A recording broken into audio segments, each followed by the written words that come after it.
Hello, Jennifer. Thanks for being with us today. Thank you for having me. Oh, yeah. So this is beautiful. We've been walking around the orchard coming in here. It's beautiful. Can you tell us a little bit about the orchard and when you started it? Sure. We started from the ground up in 2014 with planting about 500 trees. And we have grown to about 2,300 trees since then. And we have been open for 4 years now. And what types of apples do you have here this year? We have about 38 varieties. We have the common ones like Galas and Cortlands and Honeycrisp and Pink Lady, but we also do some mixes. So we have something like Snappy Mac, a few that you probably haven't heard of like Royal Empire and Red Cameo. Those are some pretty good ones. They sound delicious. Now, another thing you offer is those donuts. Can you tell us about those? We came up with a batter for apple cider donuts, and we use our own hand-pressed cider for them.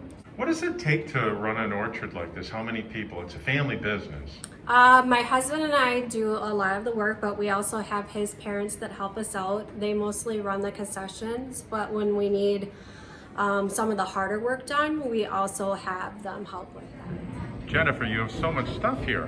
What are we looking at here? Right now we're looking at some of the products that I hand make myself. So I make dry skin butter. So if you need a little bit of extra on your knees or your elbows, we make a little butter out of our beeswax. We can always use that for our elbows. Yes. Or if you're in healthcare, it's really good for hands too. Okay, great. And next to this you have goat milk soap. So I make all of this out of the goat milk that we have from our goats at the orchard.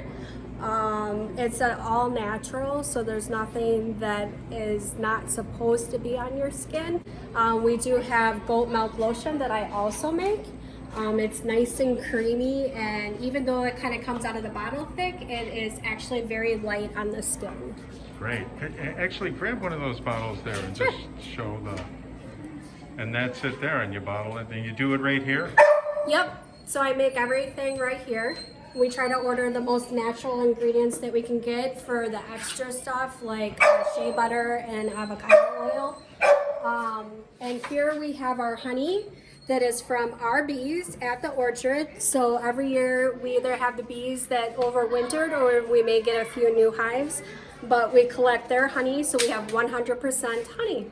Oh, that looks delicious. Jennifer, this orchard out here, it is beautiful. And I notice these trees, they look a little different. What are they?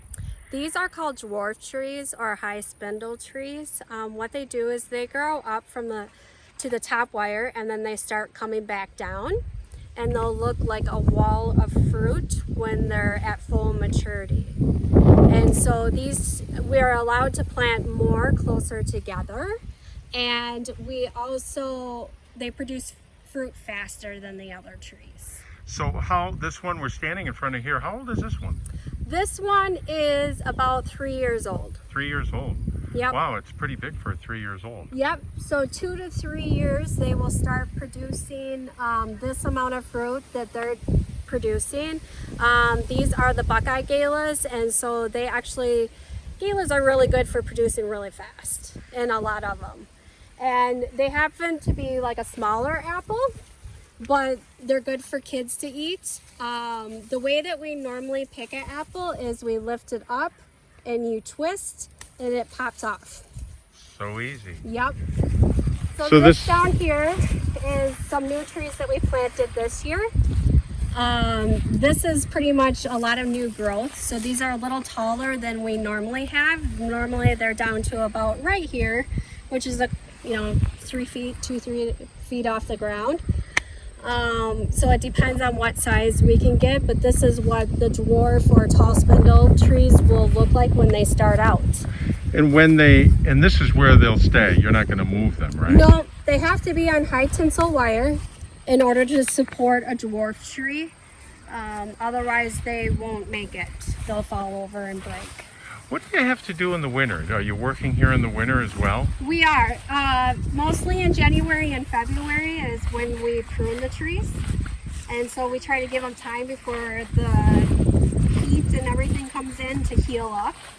And so my husband usually picks the coldest day of the year to come out and prune trees. Of course, why not, right? Right. So this is nearly a full-time 12-month job. It is.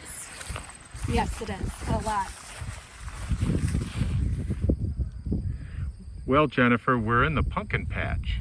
Yes, we have 3 different pumpkin patches available at Alpine Ridge Orchard.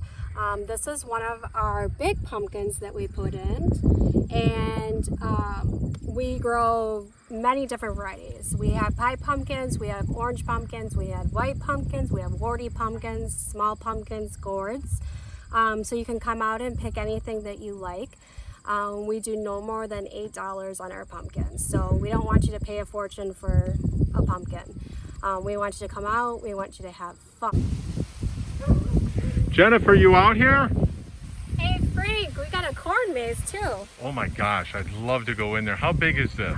Our corn maze is about 9 acres. 9 acres, and it looks like it's cut. We're looking at the trail there. We'll go into it for a minute. How long does it take to make a corn maze? For us, it's a little bit longer because we do it ourselves. So I map out the maze that we want, the picture we want, and my husband takes the mower and he follows behind me on it. So we have to be getting along perfect that day. But it takes usually a couple days for us to cut the corn maze ourselves. And then have you had people in it already? Yes, we have. I'm sorry, but how long does it take to get through it? About 20 to 30 minutes. Oh, that's wonderful. A good walk. What do you think of that donut? Do you like donuts? Now, Want it to be your turn? what kind of donuts what kind of donut are you eating? Apple cider donut. Delicious.